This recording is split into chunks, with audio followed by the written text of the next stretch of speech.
Welcome to Prevention Leaders Podcast with Dave Closson, your source for insights into the world of substance misuse prevention. Each episode, Dave brings you the latest strategies, expert discussions, and real-life success stories designed to empower your work and inspire impactful change. Whether you're a prevention professional, community advocate, or simply passionate about making a difference, this podcast will keep you informed and motivated. Get ready to lead with a confidence that drives lasting results. Let's lead the change together. All right. Good to see you again, my friend. Jason, welcome to the podcast. Oh, thanks for having me, Dave. I'm looking forward to this. Always good to catch up with you. I know, always good. And I mean, we were chatting for a good, 35 minutes? Like, wait a second. We need to actually record a podcast today. We're losing good content here, just piddling it away. I know, right? Well, let's get into it. And I know quite a bit about you and your work you do and your family and the amazing stuff you've been doing over the years. But for our listeners that may not know you yet, could you start by sharing a little bit about your background and what kind of work you do now and how'd you get here? Yeah, it's a interesting path because it was never a path that I mapped out and said, oh, I know where I want to go. And to get there, I'll take these steps. So I grew up in northern Minnesota. Right out of high school, went into the Army, served 3 years active, real proud of my military service. It was a great time in my life. Got to see a bit of the world. Got out of the military, went to college in northern Minnesota, got a degree in criminal justice, of all things. Criminal justice with a minor in psych, aspiring to become a probation officer. And that's what I did. I started working for the state of Minnesota as a felony probation and parole officer.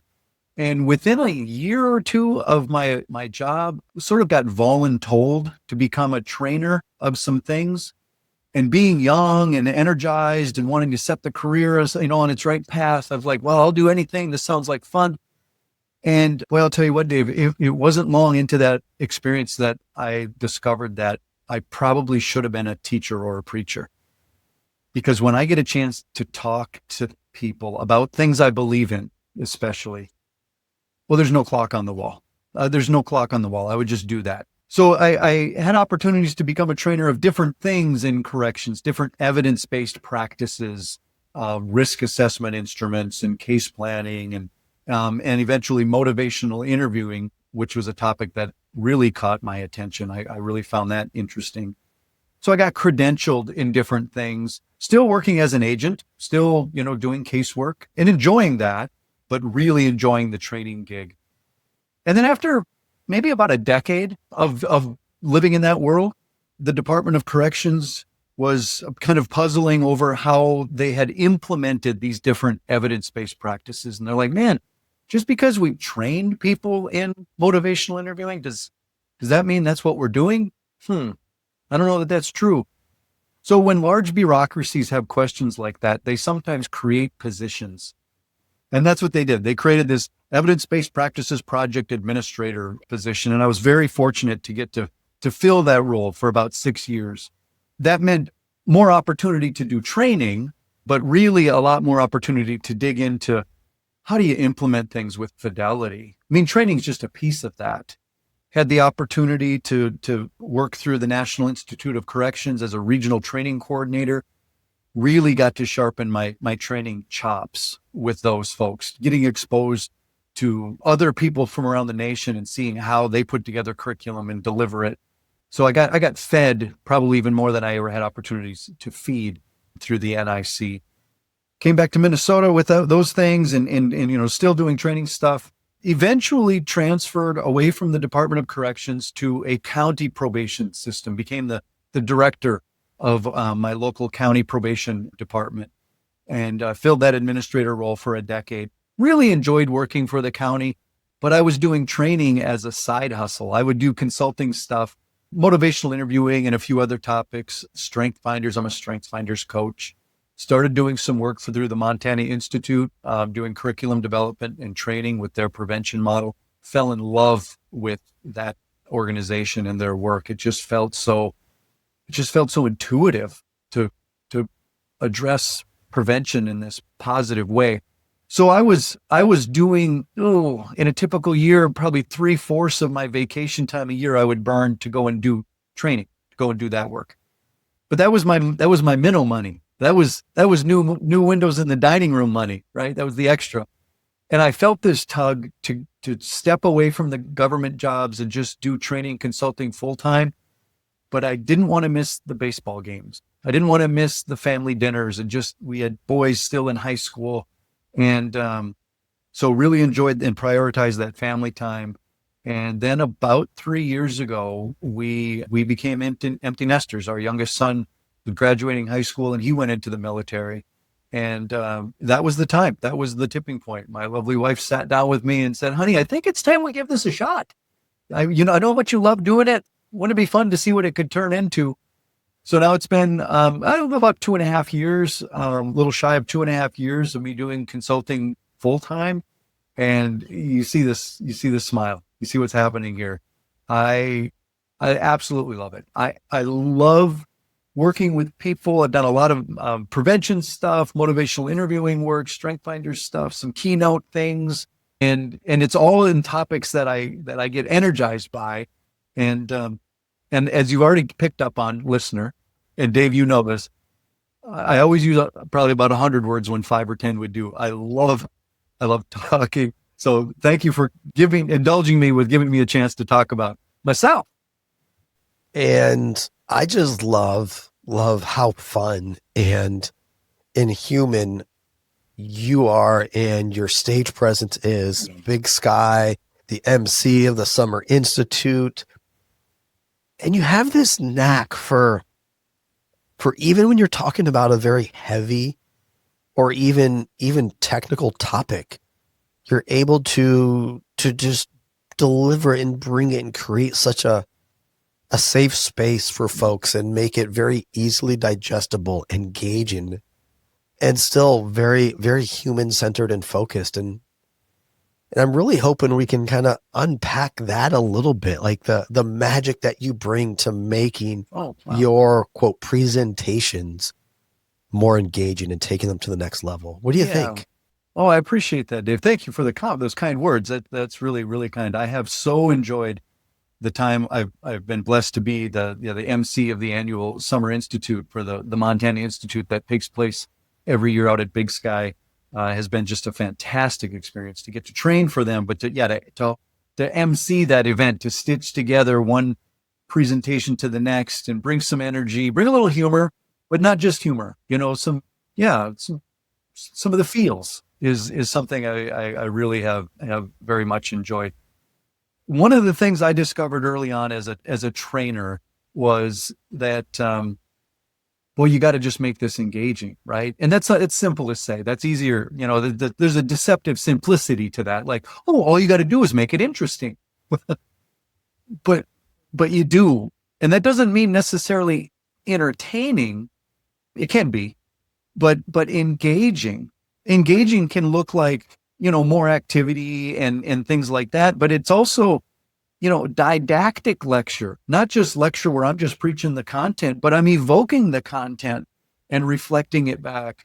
And that begins right from minute one of the presentation. People come through the door and it should be evident very early on that there's going to be some energy in the room and that it isn't going to just be, let's just sit back and endure this thing, but that there's going to be some participation, acknowledging that some folks' participation is an uncomfortable thing.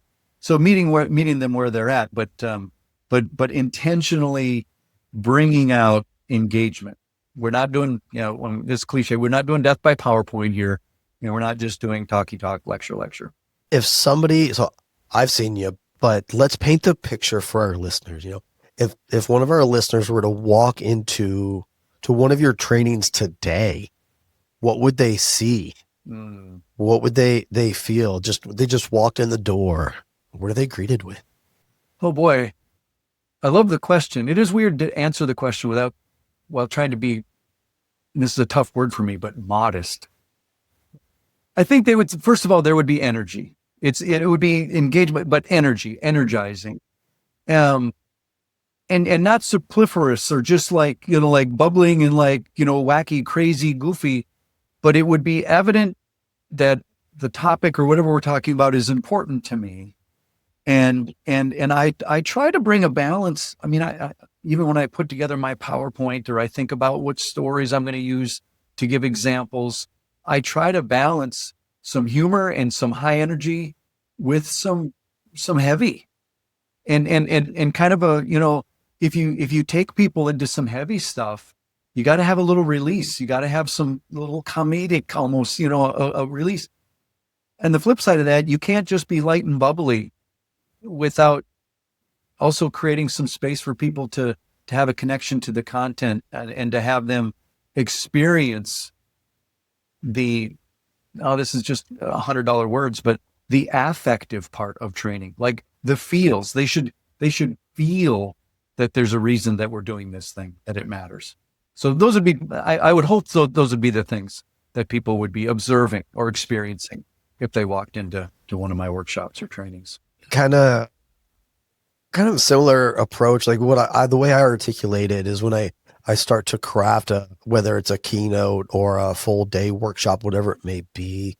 Yeah, I look at the traditional learning objectives. What do I want them to walk away knowing or being able to do all that, typical stuff. But then I try to really wrap my head and heart around what I want the experience to be, both during and after. And so then I feel like once I started really, really focusing on that and thinking about how can I craft that kind of experience, that's what's taken mine to the next level, I believe. And being modest, right? No, I love it, Dave. You're absolutely right. And I witnessed that. I've been so blessed to been exposed to and getting to see other trainers and mentors and people. The pinnacle of what you're describing there, I've witnessed was with Dr. Jeffrey Linkenbach, the head of the Montana Institute, the founder.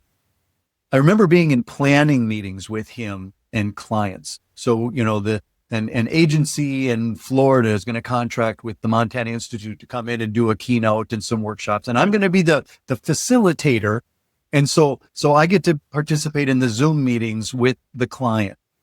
And one of the questions that Dr. Linkenbach would ask in any of these planning sessions, he would always weave in there almost exactly what you spoke to, that he would ask them, I want you to envision that the workshop is over. What are people talking about? What is the energy in the room? What are people feeling? I want you to really lean into that because it would be helpful for us to know what you wanted so that we can best craft that. And I loved that question. And I loved, thinking about it that way and not simply thinking, okay, well, the learning objectives are X, Y, and Z, and the client is hoping for this, or this is the population or the substance or whatever it is that they're addressing.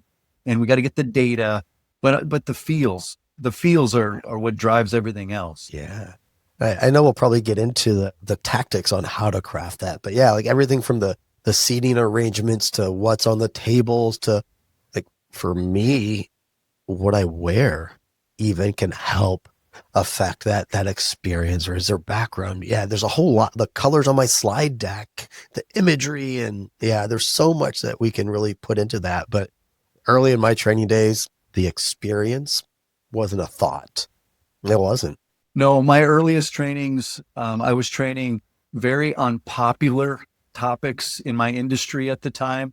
We'd gone from decades and decades of probation officers having so much autonomy with their caseloads that, Dave, if you were put on my caseload, I would pretty much look you in the eye and decide how often I thought you needed to be seen. And there was no one going to tell me different. And so when we started introducing, validated risk assessment instruments that we're going to score Dave with, and then we're going to trust that score to heavily influence how often Dave needs to be seen. So here I am, 20-nothing. I'm 24 years old, going into these departments where there are staff who have done the work for 30, 40 years. And I'm going to come in to teach them how to do it better. And I remember so vividly my first workshop. There were 4 men in their late 50s, early 60s, sitting in the back row, reading the newspapers. Like they had newspapers out and they would turn the page and just wah, pop it. Like in this super loud nonverbal. of what they thought of the topic and the trainer. And I was equipped, as many of us were when we were first trained to be trainers. You're equipped to become a subject matter expert. But I never got any training on how to be a trainer. I didn't get any resources on how to engage people. I was given a stack of transparencies. They weren't even PowerPoint slides. When you see the gray, right? I mean, this is the pack of transparencies that I would put on the overhead projector that I had a spare light bulb for in case there were technical problems. You plan ahead. But there was no talk about engaging people or thinking about anything other than get the content out. And then there's the post test. And that's how whether we know that you were good or not. Yeah. Well, you got me thinking.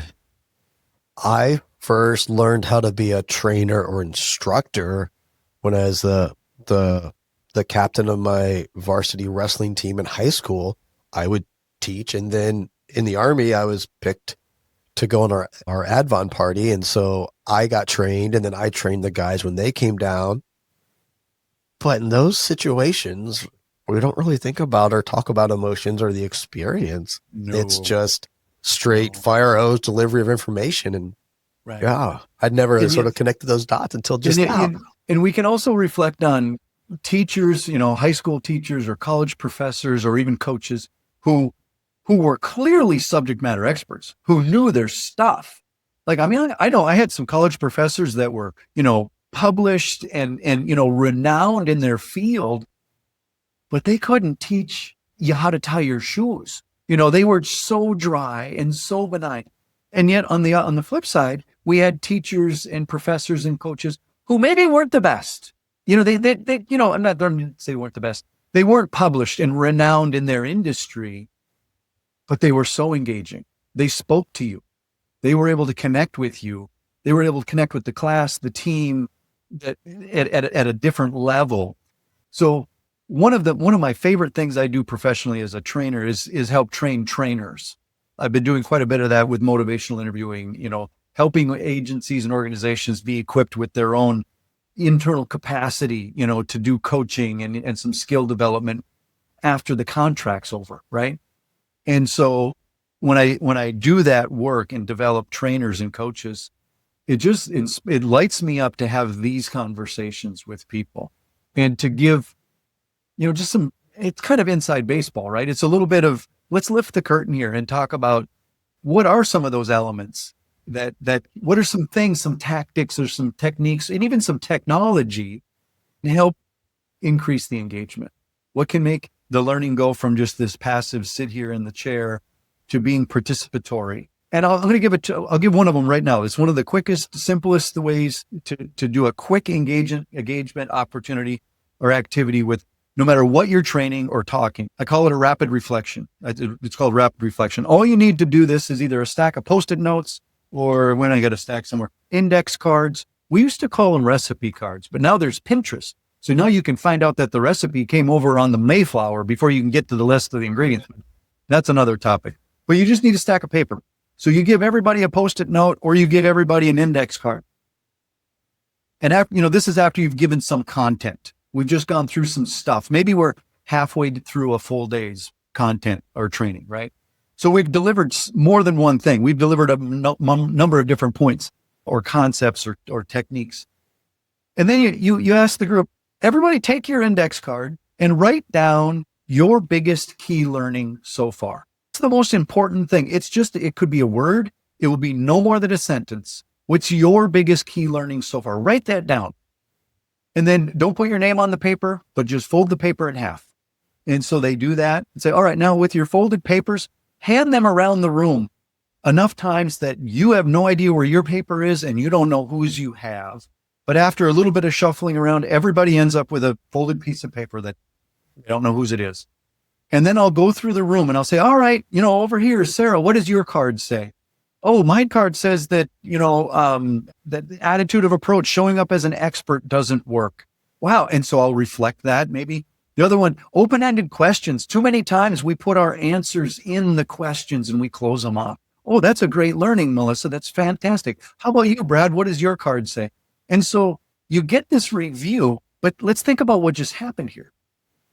You challenge the participants to think about their biggest learning. So now they're not just passively waiting for the next slide. They had to think back on everything we've covered. What was the biggest thing for me? That's powerful. You're doing things here. And then they write it down. So that's not insignificant either. But then after they've done that, you end up with this super comprehensive review of everything we just covered.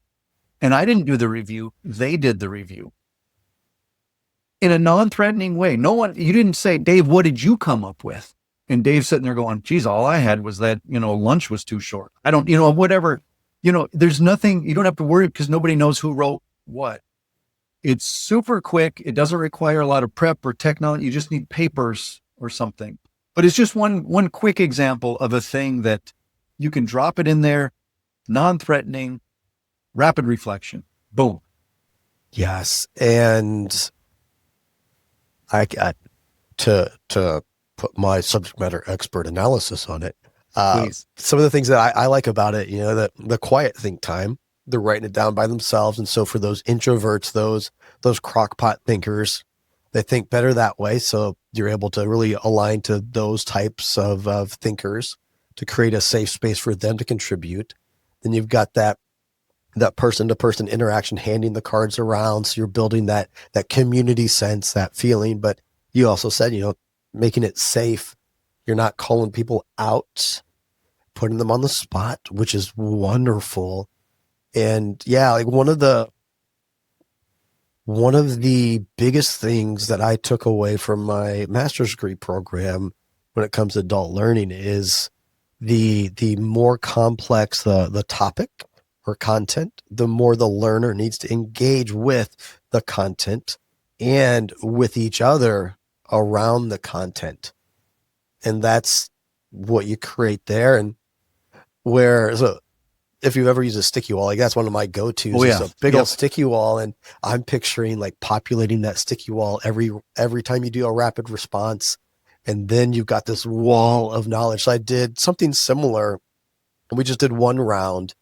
And they had half sheets of paper, a little bit bigger, but we used the room and we built our wisdom wall.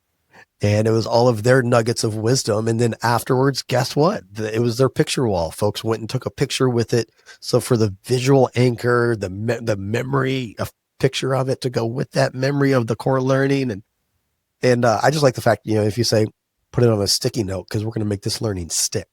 Oh yeah. Look at you go. And I love having it on the wall, the sticky wall thing or whatever, to be able to use it as a callback too, to be able to point out, say, yeah, just like you said, the most important, remember, we got to engage, like you said here. And it's them. They said it. I didn't, not the thing I offered in my review prior to lunch, the comprehensive overview of the material. No. This is what you said. So love it. Make it more engaging. I remember hearing once, in your trainings, whoever does the most talking is probably doing the most learning. So why would you, the trainer, be doing most of the talking? Now that's tough for me because I love the sound of my voice. That's why you have the opportunity to be the MC of certain events. That's it. But yeah, to your point about your master's study, how they said the more complex, the more people need to process and talk about it and connect it to where they're already at. Yeah, that's big. That's big. Where I get challenged, I'm taking us totally off. I don't know where, but no, you go there. When I get asked to do like a 45-minute conference breakout session, those are tough because the norm is death by PowerPoint. I'm just going to get up here and tell you stuff, but I can't do it. And finding ways. And so I was just at a conference where I did 3 different sessions, and I think one session I had 7 slides and that's it. And we talked, and I get there early. I came walking past the registration desk with one of those roller carry-on suitcases, and they're like, "Oh, are you leaving?" Like, "Oh no, I'm headed to my session to set up." And I had my Post-it notes and colored paper and markers and all the table widgets and toys and stuff. And back to the experience, as soon as people walked in, like, "Oh, this isn't your normal conference breakout session. What am I walking into here?" Stuff's happening here. Yeah. I love it. Well, I want to ask you about light bulbs. Light bulbs. Light bulbs. Yes, light bulbs. LED, daylight. No, but was there like a light bulb moment or like a breakthrough where you were like, okay, I need to do this different. I need to do this better. I need to figure out this whole engagement thing. Yeah, for me, the one thing that I'm down to, undoubtedly there's more than one, but the first one that comes to my mind, when I was affiliated with the National Institute of Corrections, they would bring the trainers from around the nation together out to Colorado once a year, and we would get fed. They would do some development work for us. And then the balance of that time or that week we were together we were doing curriculum writing and, preparing stuff. But they brought in this consultant trainer guy who talked about making your trainings more engaging and all that. And that was interesting. But there was also a workshop they did on really countering the whole death by PowerPoint thing, right? Mm-hmm. And the powerful impact of minimalistic slides, essentially.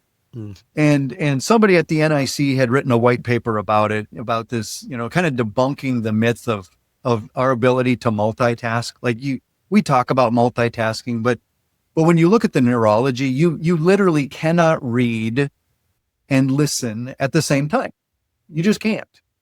So if you have content that needs to be read, and some of it does, if there's a new policy or a definition that's kind of robust, sometimes you need some words on a slide. We need to read the statute here to understand what the law says or something.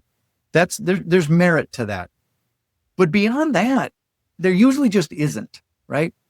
And what hooked me, my light bulb moment, what hooked me in this presentation was the woman who was delivering the presentation was delivering it simultaneously with two different PowerPoints.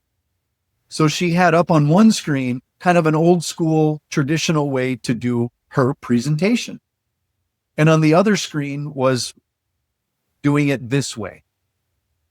And it was phenomenal how much more engaging the minimalist. So instead of, if the topic is behavior change and let's have so let's discuss ambivalence and what it is to be ambivalent. Ambivalence is, and then there's a slide that has a paragraph of clinical text that you're going to put up there and either A, commit the training sin of reading to your people or thinking, no, I'm not going to read to them. So I'll just talk about it while they read it. You can't do both. Or you could say, hey, Sarah, could you read it for us, please? And Sarah doesn't want to read out loud. And you don't know that, but you just made her feel weird. Instead of this paragraph on a slide, maybe it's just an image of a teeter-totter, or a happy face and a frowny face side by side. Ambivalence, right? And so you want to talk light bulb moments. As I was watching it, I was simultaneously learning. I was in awe of it. And I also, in the back of my head, was thinking, I have to go redo almost every slide deck I've ever created. I got a lot of work to do. I got a lot of work to do. But it was really, that was a powerful learning for me. And it did really shift. Yeah, that was big.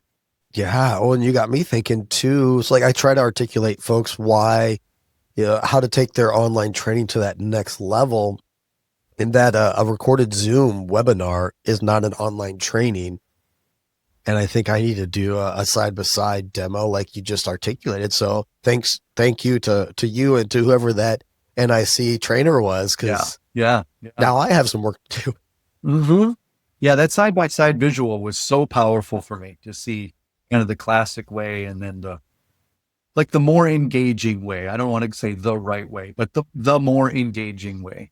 Yeah. Well, okay. So I'm going back to my earlier days when I started trying to make my training more engaging, you got to just try stuff. And it's a little scary. Sometimes it works well. Sometimes it does. And I have one that if I think about it too close to bedtime, I still won't be able to sleep that night. Yes.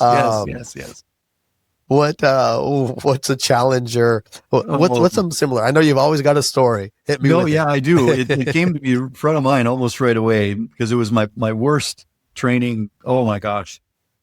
I was brought out to another state to do some motivational interviewing training for prison case management staff, prison So it was a Department of Corrections in another state.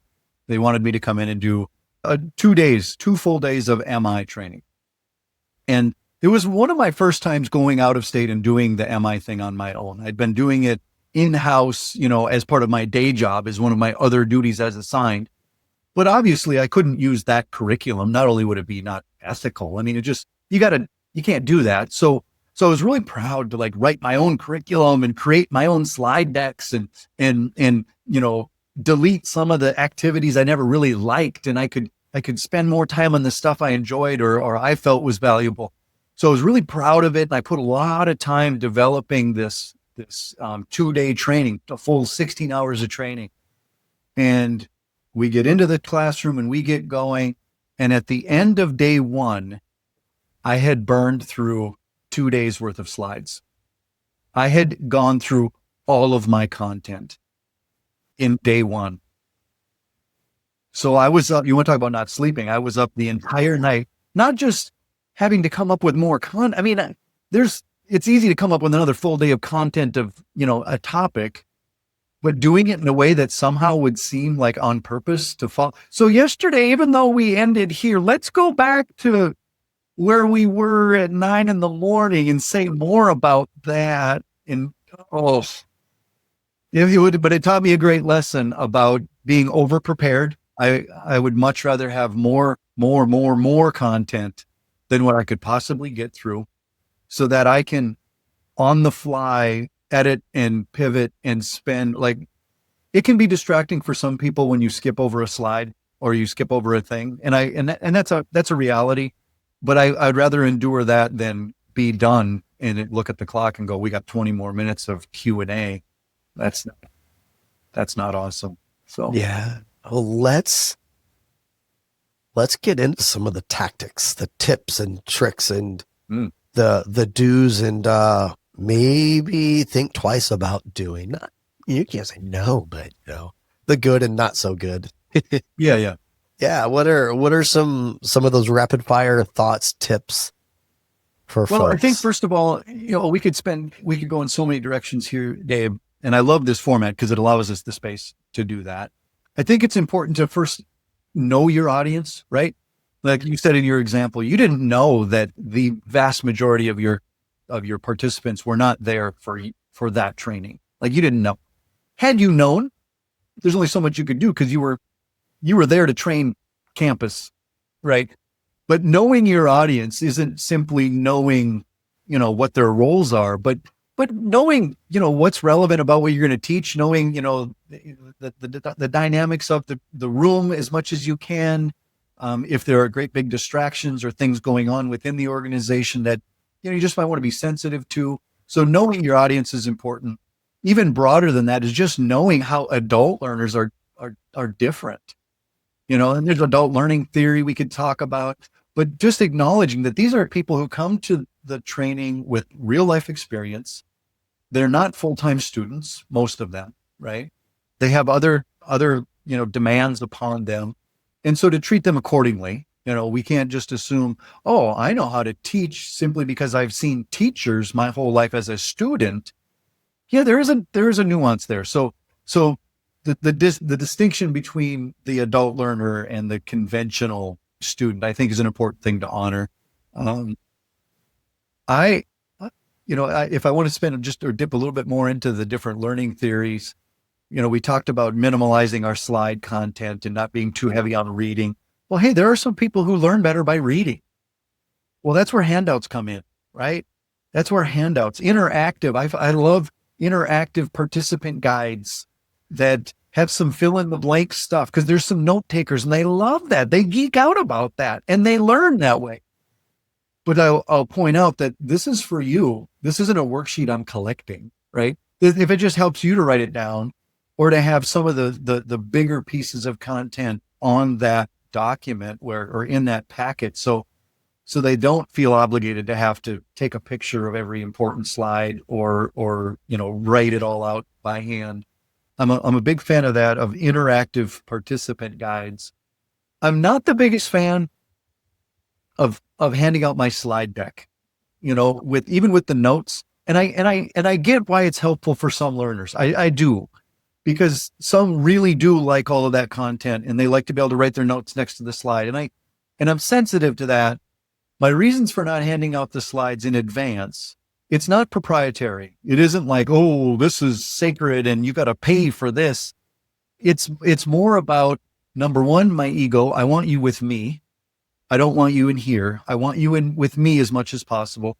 Many of my slides or the animation that happens within my slides are almost punchlines. Like I want to give you that when I want you to see that, right? So there's that piece. And then there's also just the real practical, if there's 98 slides in the packet and we're halfway through the day and we're only on slide 30, some people are going to lose their mind about that. Like, how late are we really going to be here? He's only on slide 30 and they're lost in that. Don't worry about it. They don't know that 14 of those slides go by, in a minute, so those are just some things off the cuff. I'll pause because I know I love them. Yeah. No, I feel you on the slides. I'll pull out and create just a slide handout that I'll share and put like a box and say my notes and just key core concepts. Cause same thing, like a lot of my slides, it's a picture that makes no sense without the story that goes with it. Right. No relevance at all. And yeah, I'm you do a lot of the same, a lot of stories and stories about my own life or my kids or my this or my that. So I got pictures and I'm not proprietary. I don't care if you have a picture of my kid hitting a line drive and I'm going to tell a story about, affirmations or something. We don't need to do that. We don't need to do that. It, speaking of that, the sessions I just did the other week, I submitted for CEUs for post credit, and I was kind of surprised that the slide deck got approved because there's like pictures of my daughter and a video clip of my daughter that they couldn't play because it was a PDF format submitted. Sure. Why is there a toddler with a walker? And we're talking resilience for law enforcement. What are we doing? Yeah. What in the world? What in the world? Yeah. But hey, they good to go. So that's great. Another important consideration, I think, is, it's been said that, prophets are rarely well received in their hometowns, right? I know all of the trainers who are listening to this or observing this will relate. There's no tougher audience to train than the people you know really well. And I mean, that just brings its own dynamics, right? There's that, we can get some imposter syndrome, like, they think I'm the expert because I'm the trainer, or who does he think he is? He's just Jason. He's just the guy that works in the next cube over, or he's just this guy. There's only so much we can do about that, but we can do something powerful, and that is just not let it get in our heads, right? Just to know that you are enough. You're always enough. And I've seen too many trainers, and not simply because of the hometown thing, but I've seen too many trainers really explicitly sell themselves short. And that doesn't mean that, hey, you should go in with this, bravado and this massive ego, but you're confident, your stuff. There's a reason you were invited to do this talk. There's a reason you're in this role. Let that confidence, demonstrate that. Don't sell yourself short. I've also seen trainers who, even if they seem, confident enough in their presentation, I've seen them deliver material and kind of forecast and foreshadow, not gloom and doom, but I've seen a trainer say, this next activity we're going to do, oh, people hate this one. Why would you say that? Why would you say that? Or this next thing we're going to get into is, we have to go over the statute and the policy about it. And this is going to be really dry. This is going to be really, boop, why would turn off my brain? Yeah. Now let me check my email. I guess I don't have to be in the room. So don't sell yourself short, but don't sell the content short either. Don't forecast gloom and doom. That's not so awesome.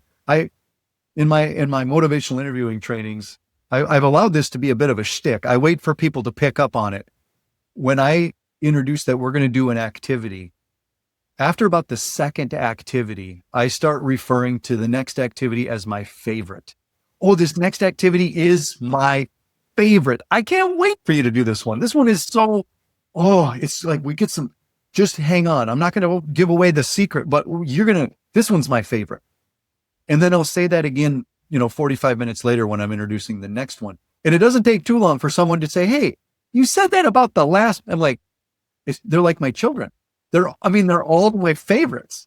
And maybe it's a little hokey because I know I'm a little hokey, but I find that's a way to combat anything close to, okay, let's be honest, this one's hard, or this one some people don't like. Let's not do that. Even the hokey, the way you just said, oh, but I'm a little hokey. That was a learning for me, is how to be hokey. Now, is that more how to show up authentically? Yeah. Early days, I know what a trainer is. This, it fits in this box. Like, that's what a trainer is. And that's how I have to present myself and deliver. And I've come to a point now I can show up in my, what a difference a Dave can make t-shirt. I love those shirts, by the way. It's still, be a subject matter expert and be taken credibly, dang. But the ability to show up authentically. I love it. I've found that, so I'm going to give you two quick examples of things where I think I try to channel what you're talking about. Is number one, when a participant asks a really challenging question, like, they're not being difficult necessarily, but a really thought-provoking kind of puts you on your feet sort of a question. First of all, trainer hack, when that happens, the first thing I do is I say, what a great question. What are your thoughts? And I'll ask the room. It evokes them, or it engages them, and I might get better. It buys me time. Right? But when I do offer my response, when I'm done offering my response, I might say, wow, that was a fantastic question, Melissa. I appreciate how intently you're deepening the learning, but no more questions for you, because that was really hard. I'm trying to win up here, right? And then you get a little chuckle, but then you're just kind of like, no, really, thank you. That was great. So I'll do that. Or I might, after offering my response as best I can and thinking I've sort of spoken to it, I'll stop, and then I'll just say, I don't know, Melissa, did I answer your question or did I just talk for a while? Because I sometimes do both. There's times when I can be helpful, and there's other times I just fill the space with air.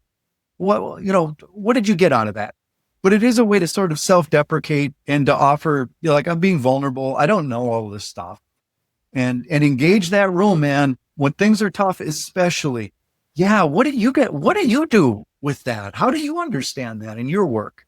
One of the things that I've started doing early, like kind of during the opening, the welcome, the bio slide, and all that stuff, I put up a quote from James Clear, and it's, wisdom is the echo of experience, and it's quoted by him. So beautiful quote, and it's attributed to somebody way smarter than me.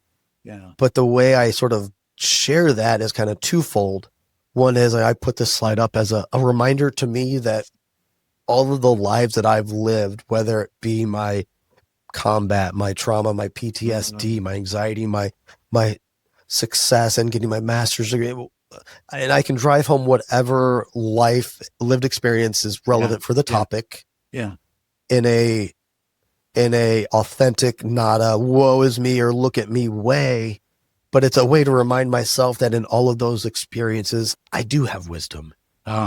I need to honor that wisdom. And I turn this to you, to the room, in that I see a room full of wisdom here too. Each and every one of you has your own experiences. Love it.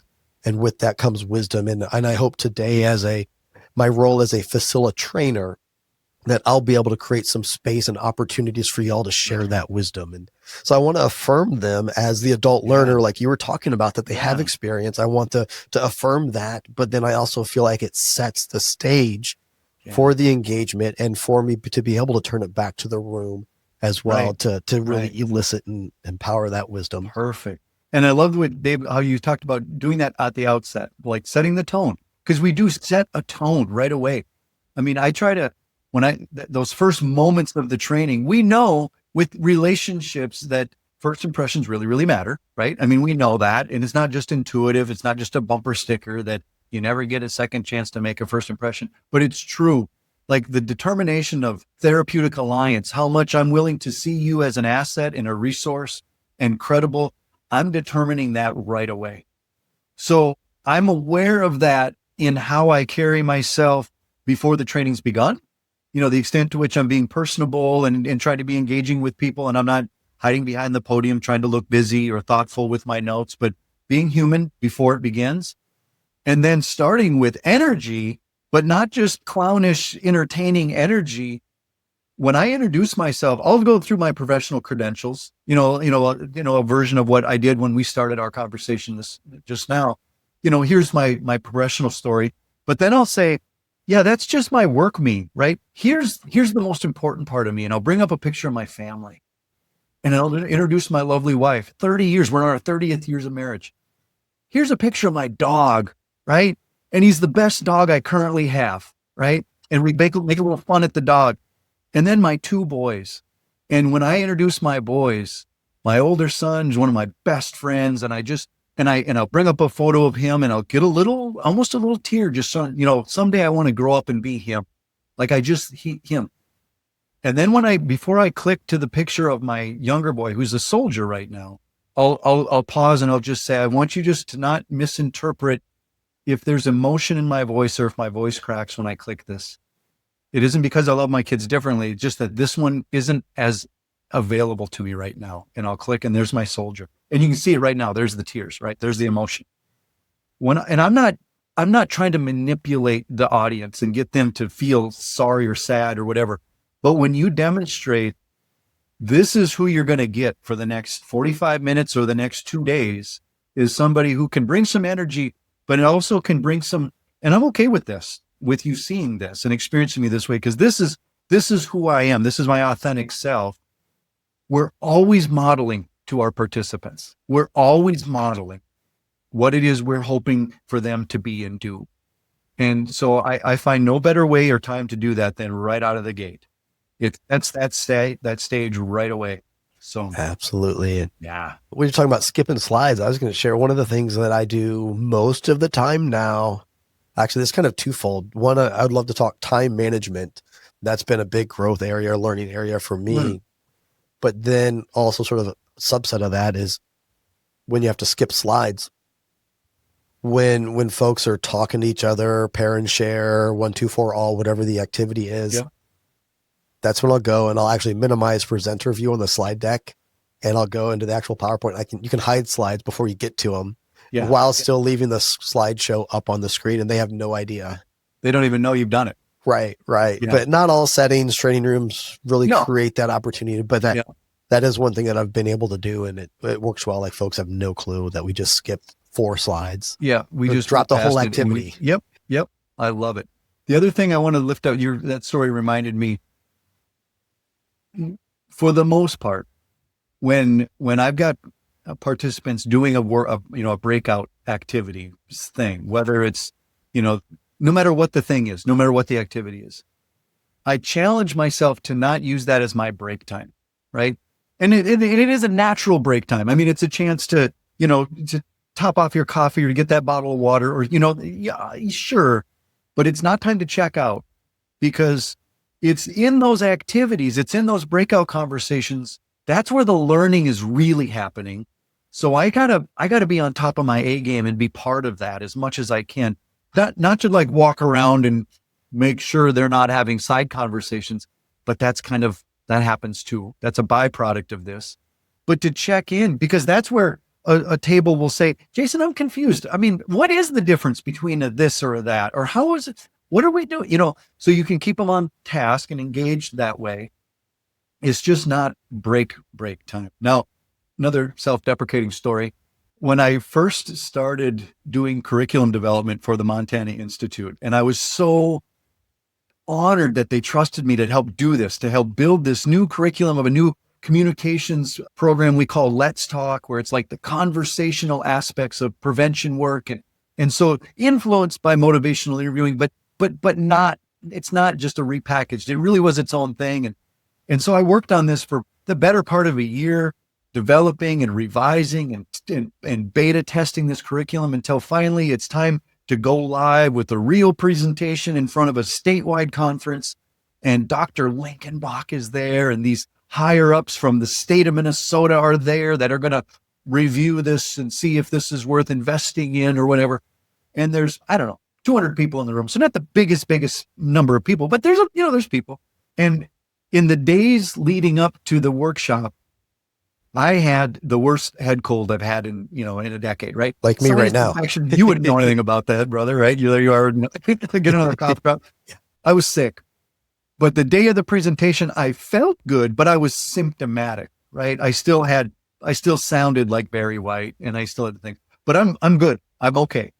And so we're going with the training, and it's happening, and people are engaged, and I'm in flow, right? I feel like I'm in my jam. And I've gotten to a point in the curriculum where the participants are doing a small activity at their table. They're puzzling over a thing. And now I know I don't break my own rule. I don't take break time, but I really needed to blow my nose, right? So I race down the hall to the men's room, and I do an epic, like I moved product. It was a productive exchange. And as I stepped out of the men's room to get back into the conference room, running down the hall towards me is the Dr. Jeffrey Linkenbach saying, "Jason, your lapel mic is on." I had blown my nose directly into the mic. So I walk into this room with 200 and some people rolling with laughter. And I just keyed the mic back on and I said, "Hey, let's be happy that's all I had to do. Let's just,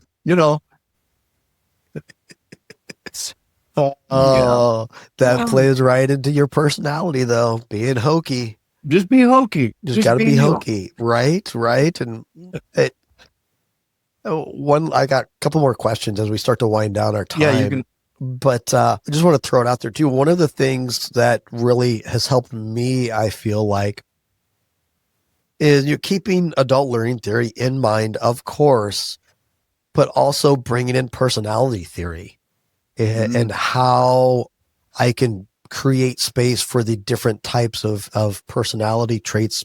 You've got your data, your outcome focus, your big picture thinkers, your extroverts, your introverts, your people focus, those 8 aspects that are part of Carl Jung's work that, all of the different personality assessments tap into. But I learned the focus conversation method, ORID, and how that takes us through brain science and how we make decisions. And so you can facilitate a conversation that moves folks through towards that decision, but then layering on personality theory with how can I ask questions that create space for those different types of personalities or thinkers to feel like they're really pulled in and engaged and take those focus conversations to the next level. And I also kind of do that for the activities as well now too, are these activities being inclusive of the different personality types? Oh, I love it. And to really create that true, inclusive, safe space where all people feel comfortable sharing their voice in one way or another. Thoughts on that nugget? No, I love that. I love that, Dave. You're so onto it that there's this tendency, and it's just a human thing, to suppose that everyone is just like us, right? Like the golden rule, do unto others as they would do unto you. Like I want a training that would be a training I want to attend. Well, that only scratches the itch for people like me though.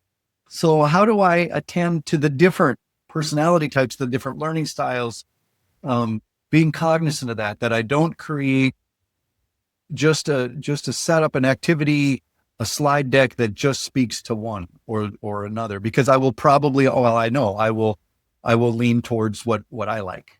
And so that is an important thing. With your story or this topic reminds me also of one of the things I learned early on in my development as a trainer, of a motivational interviewing trainer. My mentor in that regard was Sue Ekmas. She's a mint trainer. She's just the most wonderful human being. And she taught me so much when it comes to setting up an activity and facilitating an activity. the words she used, she said, Jason, you don't want to give away the mystery. And what she meant by that is you're doing an activity for a reason. There's a thing you want them to experience, right? Don't tell them what that thing is, because learning is so much more powerful when people discover it for themselves. And there's also the risk that they may not experience it, right? If Dave, you and I were going to do what I would call an accurate empathy activity, where we would share with one another an experience we had in our life that the other maybe hasn't had. And so you would take a few minutes talking about, maybe it's a combat experience. Being blown up by an IED. Being blown up by an IED. I didn't thankfully have that experience in the military. After you shared with it a little bit what that experience was, I'm just listening for what it felt like emotionally going through, or the recovery from, or the survivor's guilt, whatever it may be that could have come up. And I listen for it. And then after I listen for it, I don't ask you if this is how you felt. I just kind of reflect it. And I just offer an empathetic reflection. And if I'm right or not, you experience what it was for me to put words to that, right? Now that activity can be super powerful. I the first time I participated as just, as a trainer or as a trainee, and we did that activity, the partner that I was assigned with, she offered me this empathetic reflection, and I was just like, I was floored. But that didn't happen for everybody. And if we had gone into that activity and I was looking for this amazing thing, well, it still wouldn't have been as amazing if I was looking for it versus, you know what I mean? So don't give away the mystery, because you don't know what people are going to get. Some of the more benign activities that I think are just kind of like, yeah, this is good because it's skill developing, because of different personalities in the room, different learning types.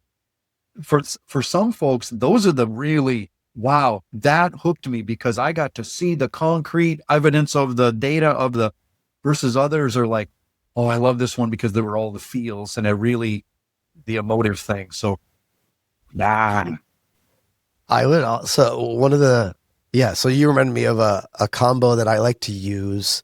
It's the heard, seen, respected, liberating structure, and then the appreciative interview, liberating structure. And like what I've learned is different activities, you can repurpose them for different learning points, it's the conversations you wrap around those activities. And like the example with heard, seen, and respected, I brought it to a pre-conference I was doing for college students on how to have better peer-to-peer conversations, and ran them through the heard, seen, and respected, where they partner up one-on-one and they each share a story about a time when they have not felt heard, seen, or respected. And they look for themes there in each other's stories. Then we came sort of reflected, unpacked that a little bit. Then we had a conversation around, they share a story of a time when they worked on something that was really hard and they accomplished it, they achieved it. And the listener was supposed to listen for the hidden success factors. What are those things that help them achieve it, succeed? Yeah. And my big takeaway really was about the different types of listening, and that we say you have to be an active listener. What does that mean? Oh, I tilt my head, I put my phone down, I nod. No, there's different types of listening. So I got them to experience what it's like listening with empathy. Then I got them, created the opportunity for them to listen for those success factors, looking for the positive and calling it out and teasing it out. But then those same activities with a different group of student affairs leaders became communication and leadership conversations, but same activities. How can they, as a leader, make sure their team feels heard, seen, and respected? How can they catch their people doing something good and create the opportunities for, so you can repurpose activities so much. Yeah. It's all in the front load. It's all in the modeling. You got to model it. Yeah. Fantastic. Oh, that's fun. We could talk about this for hours and hours, but I'm running out of cough drops. Yeah. I want to just kind of ask just a couple more questions before we sort of wrap up. Is where should our listeners start or go to if they want to really start to lean into the whole engagement for their presentations, to take them to the next level? Where they're hooked, they want to learn. Where do I go to learn? How do I start? Yeah. Wow. I guess my response would probably fall into two categories. One, maybe it seems a little more simplistic, but just taking an honest look at those slides or whatever you're using, for visuals, and really considering from the viewpoint of a participant, how engaging are they? Is it death by PowerPoint, or is it too many words on a slide? So being quite honest about that would be a starting point.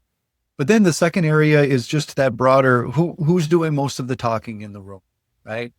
Who's doing most of the talking? So going out of your way when you're introducing new content, even evoking from the group, evoke and reflect, and then provide. But those are probably the. It can be hard with a new topic, or if it just when you're new as a trainer, to not just default to that manual in your notes, right? Trust yourself. You are enough. You are more than enough. You know the stuff. You've prepared. You've got this. You have the life experience. But draw your group in, get them talking with each other, but get them sharing. Those would be my responses to that. All right. And one last question. Yes, what is something you are focused on or intentional about learning or growing yourself?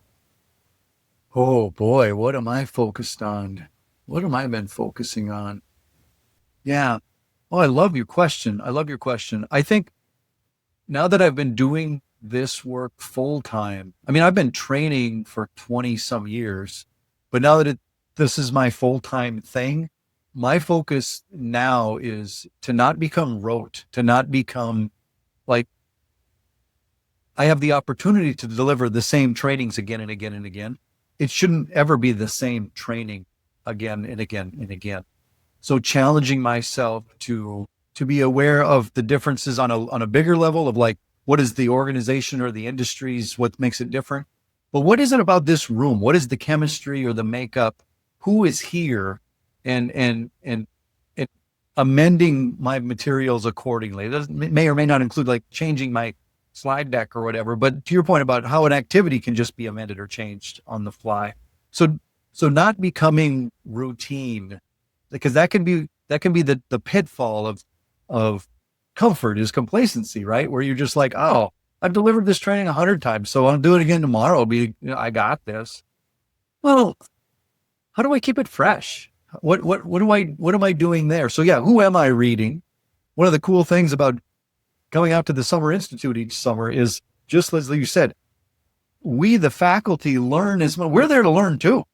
I mean, we get up and talk about some of this work that's going on, and that's fun and rewarding. But I get to hear the amazing work of, this Dr. So-and-so and Stacy, all of this, it blows my mind. So, yeah. I don't know if I answered your question or if I just spoke for a while. You can do both. I can do both. I'm capable of both. I believe in you. Yeah. Thanks, yeah. No, I dig it.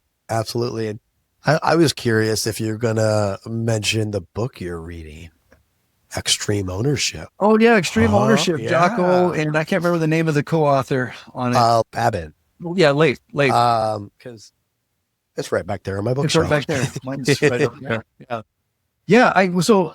I'm a reader. I love to read. The last 20 minutes of my being awake every day is reading.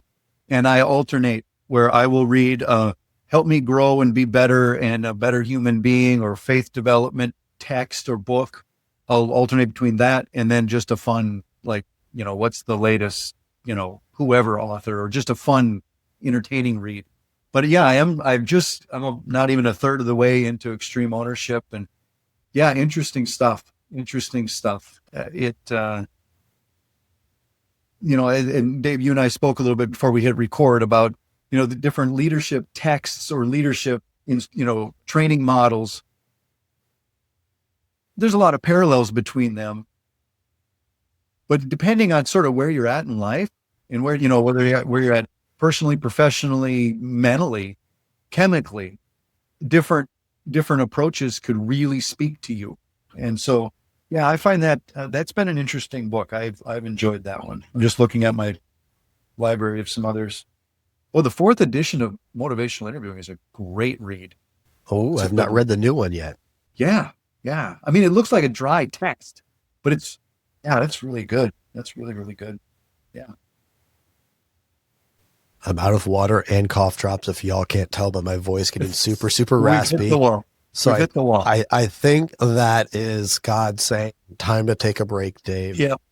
Gotta listen to your body, brother. Gotta listen to your body. But listeners, check the show notes for links. Jason's got plenty of availability. Oh, actually, I have no idea. I'm just trying to throw you under the bus and fill you up. No, but yeah, check out the show notes for his website, and I'll drop the link to Extreme Ownership in there because it's a good book. Yeah, it is a good one. It's a good book, and looking forward to seeing you at Big Sky. Yeah. This year, next year, and every year to come. Thank you for listening to the Prevention Leaders Podcast with Dave Closson. Since prevention is better together, make sure you click the subscribe button and share this and other episodes with a friend. If you have a topic idea or guest suggestion, follow us on social media or email us at info@preventionleaders.com.